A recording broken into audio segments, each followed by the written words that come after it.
पूरे संसार में आयुष्य की जो परिभाषा की है, उस परिभाषा की विस्तृत परिभाषा करने के लिए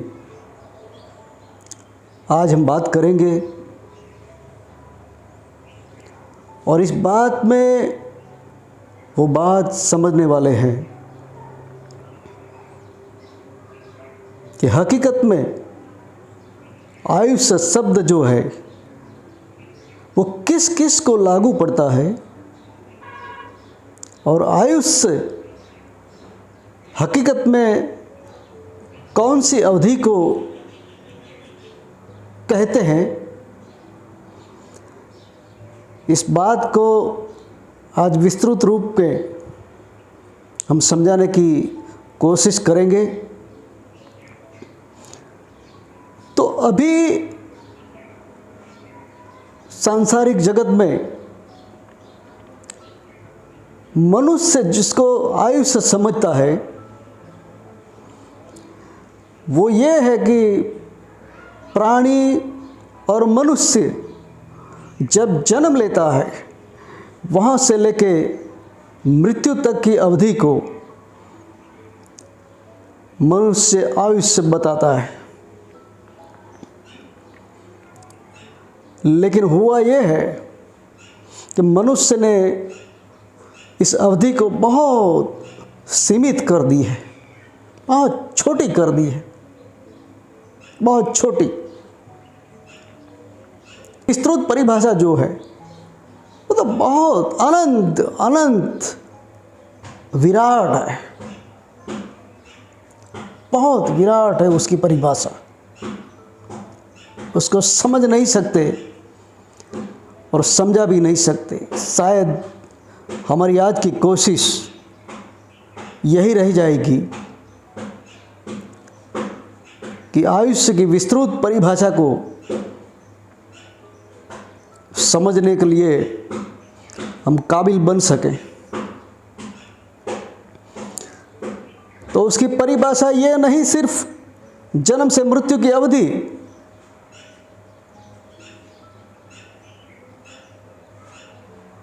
ये तो प्राणी जगत को ही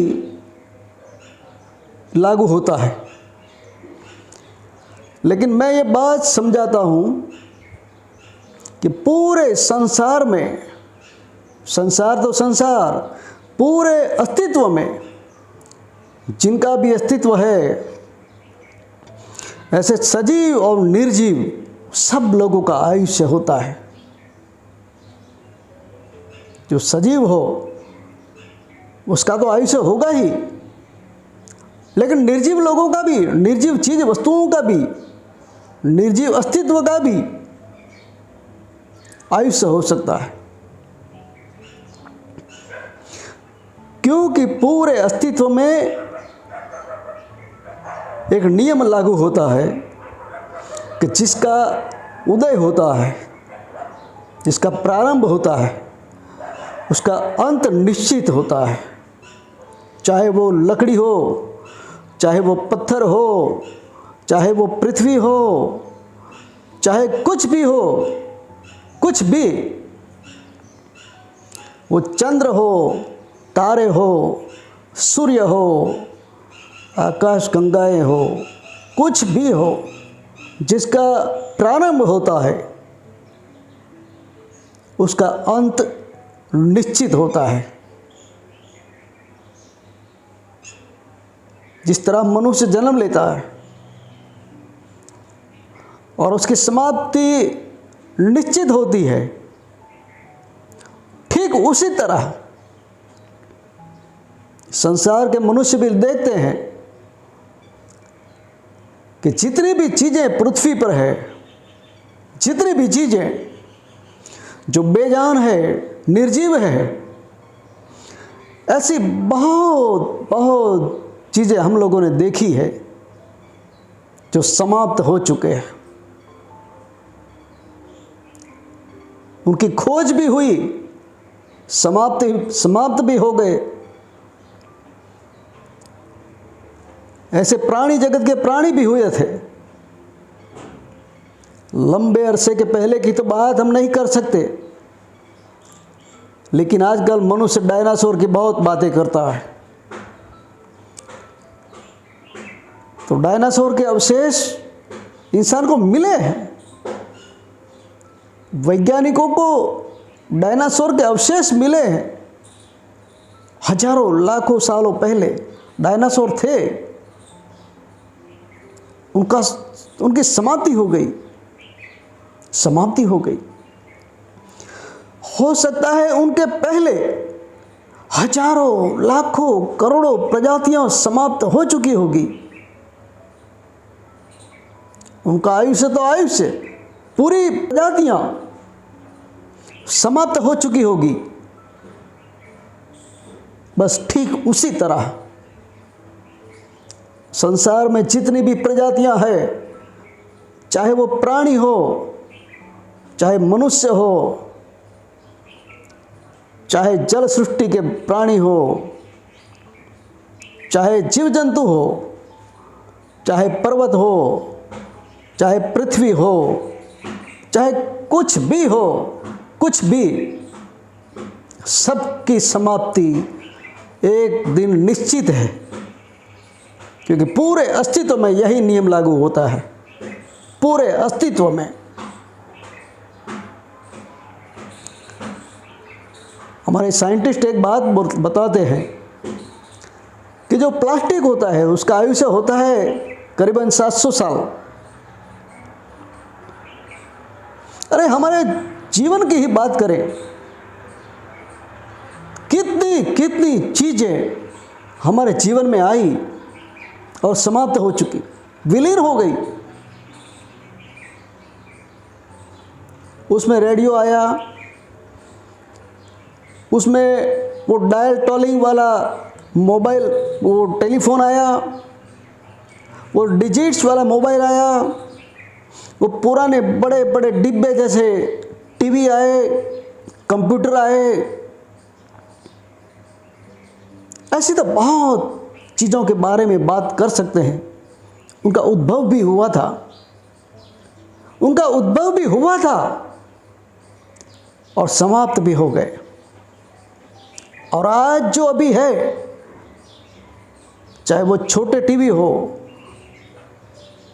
छोटे कंप्यूटर हो, लेटेस्ट टेक्नोलॉजी वाले मोबाइल हो, उनकी समाप्ति बहुत नज़दीक है, बहुत नज़दीक। क्योंकि टेक्नोलॉजी का युग इतना तेजी से आगे चल रहा है, इतना तेजी से, कि इन सब चीज़ों का ज़्यादा दिनों तक टिकना बहुत मुश्किल है। कुछ ऐसी चीज़ें आएगी, कुछ ऐसे संशोधन वैज्ञानिक करेंगे जिसकी वजह से मजबूरन इन सब चीज़ों को गायब होना पड़ेगा। इसलिए उनकी समाप्ति निश्चित है। आज जो इंसान 2021 में जो जीवन जीता है, उसको इतना फीलिंग होता होगा कि हम लोग तो स्वर्ग की ज़िंदगी जीते हैं। स्वर्ग की ज़िंदगी तो आज से 100 साल पहले जीने वाले जो लोग भी बोलते होंगे कि हम लोग स्वर्ग की ज़िंदगी जीते हैं, और आज से 200 साल पहले की इंसानी ज़िंदगी, वो लोग भी उस वक्त बात करेंगे कि हम लोग स्वर्ग की जीवन जी रहे हैं। लेकिन उससे 500, 1000, 2000, 5000 साल बाद की मनुष्य जीवन की कल्पना करें तो आप समझ सकेंगे कि इंसान कितना बैकवर्ड होता जा रहा है। 2000-3000 साल के बाद, आज से 2000-3000 साल के बाद लोग बातें करेंगे कि 2021 में मनुष्य बहुत बैकवर्ड ज़िंदगी जी रहा था। बहुत बैकवर्ड, पछात, पिछड़ी जिंदगी। उसको अगर ट्रैवलिंग करना हो तो 2, 4, 5, 10 टन की गाड़ियों में बैठते थे, ड्राइव करते थे, डीजल पेट्रोल डालते थे और बहुत बड़ा खर्चा करके वो उनके मुकाम पर पहुंचते थे। 5, 10, 20 हज़ार साल के बाद वो युग आएगा, ये गाड़ियां समाप्त हो चुकी होगी, ये रोड रास्ते समाप्त हो चुके होंगे, उनकी कोई ज़रूरत नहीं पड़ेगी, क्योंकि ट्रैवलिंग का कोई न कोई महाविकल्प मानव जाति ने खोज लिया होगा। शायद ऐसा भी हो सकता है कि मनुष्य आँख बंद करे और अपनी कल्पना करे कि पृथ्वी के इसी प्लेस पर मुझे पहुंचना है, तो दूसरी सेकंड में वो उसी प्लेस पर रहेगा। मनुष्य अगर कल्पना करेगा कि मुझे चंद्र पर जाना है, मुझे मंगल पर जाना है, ये तो बहुत छोटी बात हो चुकी होगी उस वक्त। संभव है मनुष्य सूर्य पर पहुंच जाएगा, संभव है ब्रह्मांड के उस पार भी पहुंच जाएगा। इसका मतलब है जितनी भी पद्धतियां हैं, जितने भी खोजे हैं, जितने भी वैज्ञानिकों ने दिए हुए आविष्कार है, उन सब की समाप्तियां निश्चित है। आज नहीं कल वो सब कुछ समाप्त होने की कगार पर है। मैं तो ये भी बात बताता हूँ कि संसार में जो भी है, चाहे नदी हो, पर्वत हो, वनराजी हो, पक्षी जगत हो, जल जगत हो, ये सब का अंत निश्चित है। हो सकता है करोड़ों करोड़ों सालों के बाद ऐसा भी समय आ जाए, करोड़ों करोड़ों निखरवों सालों के बाद, कि जिन 5 तत्वों को मनुष्य बताता है कि वो अजर है, अविनाशी है, वो है जल, पृथ्वी, अग्नि, वायु और आकाश, ये भी समाप्त हो जाए और कुछ ऐसी चीज़ें भी आ जाए ब्रह्मांड में, अस्तित्व में, जो इन 5 में से कोई भी ना हो। ऐसी और भी चीज़ें आ सकती है, क्योंकि इनका उद्भव हुआ है। पृथ्वी का उद्भव हुआ है। अगर पृथ्वी है तो पानी का भी उद्भव है, पृथ्वी है तो अग्नि का भी उद्भव है, पृथ्वी पर वायु जगत का उद्भव हुआ है। आकाश एक ऐसी बात है जिसका ना उद्भव है ना अंत है। शायद आकाश कॉमन रह जाए और ऐसी और भी बातें और भी चीज़ें इस अस्तित्व में, मैं अस्तित्व बात बताता हूँ, ब्रह्मांड नहीं, महाब्रह्मांड नहीं, अस्तित्व की बात करता हूँ। पूरे अस्तित्व में और हजारों लाखों, ये 5 जो तत्व है उसको छोड़ के हजारों लाखों बातें ऐसी आ जाए, ऐसे तत्व आ जाए कि जिनके जरिए दोबारा अस्तित्व और सृष्टि का सर्जन हो। क्योंकि ऐसा समझने की भूल मत करना कि मनुष्य बने हो तो मनुष्य अनंत है, ये संभव नहीं है। आज नहीं कल, जैसे डायनासोर की प्रजातियों की समाप्ति हुई, मनुष्य जगत की समाप्ति होना निश्चित है। यह अस्तित्व का सिद्धांत है, क्योंकि यहाँ कोई टिक नहीं सकता। ये आना जाना, ये परिवर्तन, लाखों करोड़ों अरबों निखरवों सालों तक ये अस्तित्व में चलता ही रहेगा। हम लोग छोटे छोटे कीड़े मकोड़े देखते हैं, छोटे छोटे कीड़े मकोड़े देखते हैं, कभी ऐसा भी देखते हैं कि जिनका जन्म हुआ और उसी दिन उनका अंत। बारिश का मौसम आता है तो बहुत सारे कीड़े मकोड़े निकलते हैं, हम देखते हैं और देखते ही देखते वो मर जाते हैं। तो हम लोग अपनी परिकल्पना में, अपनी समझ में उनके आयुष्य की बात कैसे समझते हैं? हम समझते हैं कि उनका आयुष्य शायद घंटा 2 घंटा हुआ होगा, लेकिन बात गलत है। हम लोग अपने समय के परिप्रेक्ष्य में उसके आयुष्य की बात करते हैं, लेकिन वो शायद हो सकता है कि उनकी गिनती में 100 साल वो पूरा करके समाप्त हो जाते होंगे। उसके ऊपर की बात करूं तो मनुष्य जिसको 100 साल की बात करता है, तो शायद इस अस्तित्व में, इस महाब्रह्मांड में, इस महा अस्तित्व में ऐसे भी होंगे कुछ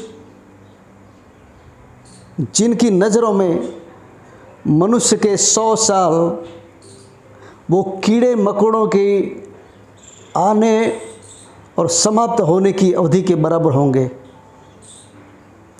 उनको ऐसा भी लगता होगा, शायद वो सजीव हो, निर्जीव हो, क्योंकि इतने रहस्य इस ब्रह्मांड में छिपे हैं। वो हम लोगों को देखते भी हैं, बहुत सारी शक्तियाँ भी है जो उनको हम लोगों को देखते भी है, और उनको लगता भी होगा कि मनुष्य ने जन्म लिया और ख़त्म भी हो गए। उनकी गिनती में शायद घंटा 2 घंटा वो देख सकेंगे, क्योंकि उनकी गिनती में तो 100 साल एक बिजली का चमकारा के बराबर है। हमने तो एक दिन की बात जो बोली है, तो सूरज सुबह निकलता है और शाम को सूरज ढल जाता है। ये नाप अपनी ज़िंदगी के लिए काफ़ी उपयोगी है। और हमारे जो कैलेंडर है उसने दिन बनाए, महीने बनाए, साल बनाए, सदियां बनाई, और उस गिनती से हमारा ज़िंदगी को बोलते हैं कि हमारी अवधि 100 साल की। जो भी प्राणी, जो भी सजीव, जो भी निर्जीव, सब लोगों का आयुष्य उनकी अंदरूनी गिनती के हिसाब से, कभी वो 100 साल, उनके 100 साल करोड़ों करोड़ों हमारे साल भी हो सकते हैं। उनके 100 साल हमारे घंटों के बराबर भी हो सकते हैं। उनके 100 साल निखरवो सदियों तक भी हो सकते हैं। तो समझ लेना कि उनका आयुष्य कितना विराट होगा, कितना अनंत होगा। शायद मैं इसलिए बोलता हूँ कि मनुष्य की कल्पनाएं जहाँ ख़त्म होती है, शायद ईश्वर वहीं से शुरू होता होगा। अगर ईश्वर का अस्तित्व मनुष्य के अगर कल्पना के अंदर होता, तो मनुष्य इतना काबिल बन चुका है कि ईश्वर को भी यहाँ लाके बिठा देता। लेकिन ईश्वर ने पूरा अस्तित्व ऐसे बनाया है कि मनुष्य बहुत छोटा पड़ गया है। शायद करोड़ों साल के बाद ऐसे मनुष्य आएंगे, ऐसा मनुष्य जीवन होगा, उस जिंदगी की आज हम कल्पना भी नहीं कर सकते। हम सोच भी नहीं सकते, उसके लिए विचार भी करना नामुमकिन है। ऐसी मनुष्य जाति उस टाइम जिंदगी जीती होगी। मैं तो बोलता हूँ कि मनुष्य जैसी जितनी कल्पनाएं कर सकता है वो सब कुछ संभव है, ये सब बातें संभव है। लेकिन उनका प्रारंभ, उनका जन्म आने वाले वर्षों में, आने वाली सदियों में, आने वाली हजारों सदियों के बाद उनका जन्म होने वाला है। क्योंकि आज अगर हम जिस प्लेन में बैठ के ट्रैवल करते हैं, उस प्लेन की बात आज से 1000 साल पहले अगर कोई आदमी ने किसी और आदमी के साथ अगर की होती तो क्या होता? उसको पागल समझने की कोशिश करता, पागल हो गया है क्या? आज के मोबाइल की बात आज से 200 साल पहले अगर दो इंसान बात करते हो तो उस टाइम वो बात करने वाले को सामने वाला अगर पागल ही ना समझे तो क्या समझे? हो सकता है अगर किसी कनेक्टिविटी के बगैर, कोई वायरिंग के बगैर इंसान यहाँ बैठ के अमेरिका बात कर सके? असंभव। लेकिन वो असंभव बात आज संभव हो चुकी है। बस ऐसे ही मनुष्य पृथ्वी के ऊपर बैठ के चंद्र, सूर्य और दूसरे ग्रहों के ऊपर भी, और ऐसे ऐसे लाखों हजारों करोड़ों ग्रहों के ऊपर भी जा सके, वो युग भी आएगा, वो यंत्र तंत्र भी आएंगे और मनुष्य वही अपना आधिपत्य, अपना साम्राज्य बना के रखेगा। वो युग भी आएगा।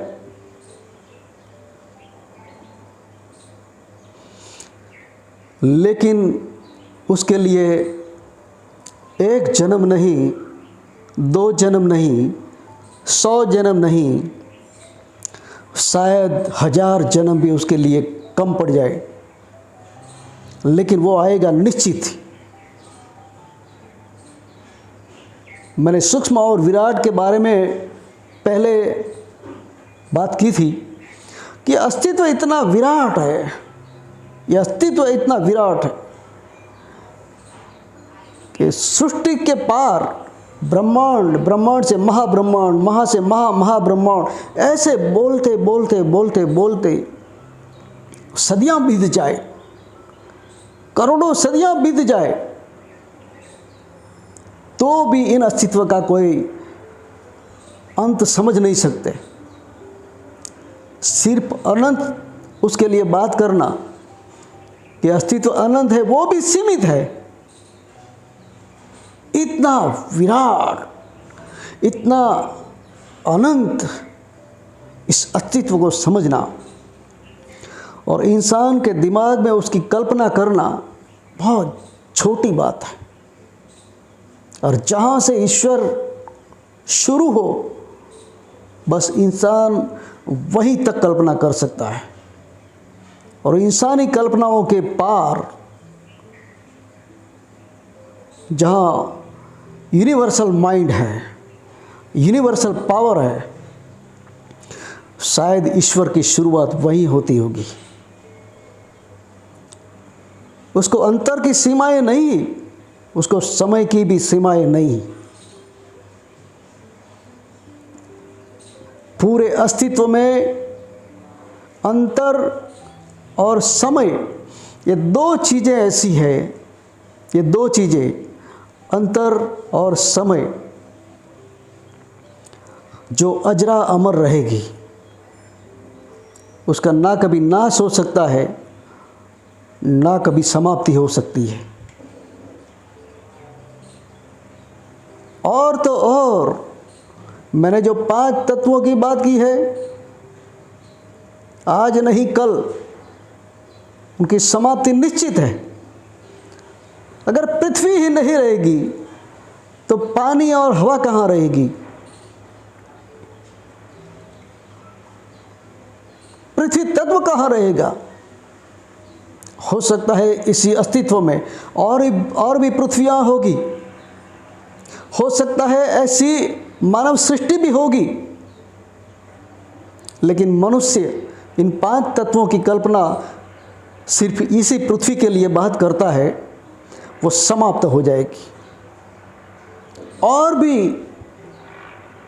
भी इतने तत्व होंगे जिनके कॉम्बिनेशन से वहाँ कुछ सर्जन होता होगा, विसर्जन भी होता होगा, क्योंकि पूरे अस्तित्व में सर्जन और विसर्जन अनंत अनंत अनंत है, उसका कोई अंत नहीं। कुछ भी हो सब की समाप्ति निश्चित। इनका प्रारंभ और उनके अंत के बीच की जो अवधि है, वो बीच की अवधि को मैं बोलता हूँ उनका आयुष्य। मनुष्य अपने जीवन में कुछ बातों को, कुछ वस्तुओं को, उनके लिए एक शब्द का उपयोग करता है, वो शब्द है एंटिक। जो चीज़ 100 साल पुरानी हो जाती है, वो 100 साल पुरानी चीज़ को हम लोग एंटिक बोलते हैं। और एंटिक चीज़ों का हजारों करोड़ों रुपया लोग ले के उसका व्यापार भी करते हैं।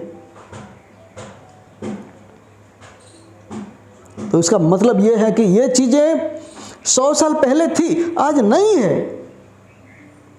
बस वैसे ही ये चीज़ें अभी जो है वो 100 साल के बाद एंटिक बन जाएगी। शायद 200, 500, 1000, 5000, 5 लाख सालों के बाद ये प्रजातियां लुप्त हो जाएगी, इसका अस्तित्व भी नहीं होगा। संपूर्ण तरह वो विलीन हो चुकी होगी, समाप्त हो चुकी होगी। तो जैसे एक मनुष्य का आयुष्य है, वैसे एक निर्जीव वस्तु का भी आयुष्य है, चाहे वो कुछ भी हो, चाहे कुछ भी हो, चाहे वो जीवाणु हो, विषाणु हो, बैक्टीरिया हो, हाथी हो, महाकाय चीजें हो, सबका अंत निश्चित है। और उनका आयुष्य, उससे मनुष्य का आयुष्य जन्म से मृत्यु, उसको तो हम आयुष्य बोलते ही है, वो तो है। लेकिन मनुष्य प्रजाति का आयुष्य, जहां से मनुष्य की शुरुआत हुई थी, मनुष्य का उद्भव हुआ था, और एक समय आएगा करोड़ों अरबों निखरवों सालों के बाद जहां मनुष्य जाति समाप्त हो जाएगी। ये मनुष्य जाति का आयुष्य है। बात बराबर समझ लेना। बस वैसे ही उसका आरंभ से अंत तक, ये जितने भी वृक्ष देख रहे हैं, जितने भी पेड़ पौधे देख रहे हैं, उनका प्रारंभ भी हुआ था कभी। वो समय भी आएगा, कभी एक भी पेड़ पौधा नहीं होगा, तो पेड़ पौधों का आयुष्य हो गया हजारों करोड़ों निखरवों सालों के बाद वो समाप्त हो जाएंगे। ये इनका आयुष्य है। ऐसे ही जो पर्वत देखते हैं हम लोग, तो पर्वतों का भी प्रारंभ हुआ है कभी, उनका भी कभी जन्म हुआ है। तो जन्म हुआ है तो अंत निश्चित है। साल बहुत लग सकते हैं, लेकिन उनका जब आयुष्य खत्म होगा तो वो भी इस अस्तित्व से विलीन हो जाएंगे। नदियां बहुत समाप्त हो गई, उनका कभी प्रारंभ हुआ था। अभी हम देख भी रहे हैं, बहुत सारी नदियां हमारे देश में भी समाप्त हो गई। ऐसे पर्वत भी विलीन हो जाएंगे, समाप्त हो जाएंगे। अरे हिमालय जैसा हिमालय है, कभी उसका जन्म हुआ था पृथ्वी के साथ साथ कभी, तो एक समय वो भी आएगा, कभी हिमालय भी नहीं रहेगा, कभी समुद्र भी नहीं रहेगा। तो इन सब का प्रारंभ से अंत तक जो अवधि है, उस अवधि को मैं बोलूँगा उनका आयुष्य, वो प्रजाति का आयुष्य है। जन्म और मृत्यु के बीच की अवधि का जो समझ रहे हैं ना, वो नहीं, पूरी प्रजाति का। अभी हम लोग देखते हैं कि बहुत सालों पहले, आज से 30-35 साल पहले, हम लोग वो छोटे छोटे पक्षी हमारे घर में आके अपना निवास बनाते थे। हम देखते थे, बहुत चिड़ियाएँ आती थी हमारे घर में। आज नहीं है, देखने को भी नहीं मिलती। क्या होता है, धीरे धीरे धीरे धीरे ये खत्म होने को आई है, उसके खत्म होने की कगार पर है। आकाश में गीत जो चलते थे, हम कभी खुले आकाश में बैठे नीचे तो आकाश में दूर दूर तक देखे तो बहुत गीत दिखाई देते थे। आज वो प्रजाति खत्म होने की कगार पर है। क्यों? उनका नीचे आना और उनका अस्तित्व टिकाए रहना बहुत मुश्किल हो गया है, बहुत मुश्किल। तो वो प्रजाति खत्म होने की कगार पर। ऐसे तो बहुत अस्तित्व आज खत्म होने की कगार पर होंगे, लेकिन हम लोग क्या है, आज सरकारें भी ग्लोबल वार्मिंग पर काम कर रही है। क्यों? क्योंकि पूरे अस्तित्व को टिकाए रखने की कोशिश है। पूरी दुनिया के लोग, पूरी दुनिया के देश ये अस्तित्व को टिकाए रखने की कोशिश में लगे हुए हैं। ये कहीं समाप्त ना हो जाए, कहीं लुप्त ना हो जाए। तो आयुष्य की जो बात मैंने बताई है, वो आयुष्य की बात सिर्फ इंसानी जन्म और मृत्यु के बीच की अवधि नहीं है, लेकिन ये प्रजाति की प्रारंभ और अंत की अवधि को मैं समाप्ति और आयुष्य बताता हूँ।